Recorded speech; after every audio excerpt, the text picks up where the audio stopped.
new faces of Westminster calling time on an alleged culture of fear and intimidation in the Tory party.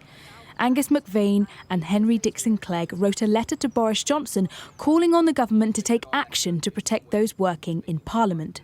We're calling for a change partly in the culture, but also the fact that these major allegations fly around as just mere gossip. And we thought that something had to be said, and we thought that staffers need a voice. This is our workplace as well. And we also wanted to create an environment where colleagues can feel comfortable to speak up about experiences that they've had. In the letter, it said staffers were ashamed of Parliament's reputation and that sexual abuse, harassment and bullying have started to become synonymous with politics.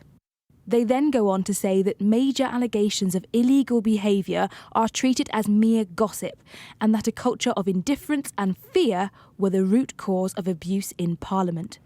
But they say fellow staffers were pressured by Conservative campaign headquarters not to sign the letter and were told there would be a black mark next to their name if they did.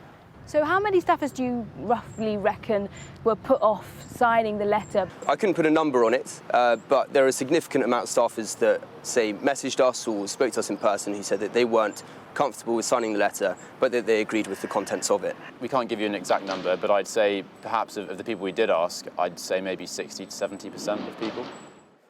In exchanges exclusively seen by Sky News, Conservative campaign headquarters were said to be petrified at the prospect of the letter. The letter these two staffers sent to Boris Johnson opens up wider questions about the culture here in Westminster and emanating from the top of the Tory party. And if staffers are feeling pressured not to speak out by senior Tory figures, then what does that say about Westminster as a workplace? A spokesperson for the Chief Whip said they have met with the staffers that wrote the letter and offered to work with them to ensure they were looked after. But senior Conservative MPs told Sky News there are countless tales of MPs bullying their staff, a problem which they say desperately needs addressing. We do believe that the Conservative Party can be a force for good in British politics, but as long as these rumours fly around, and as long as the individuals in the rumours are not addressed in an appropriate and legal manner, the Conservative Party will always have this issue. Westminster has been saturated with allegations of sleaze affecting all political parties.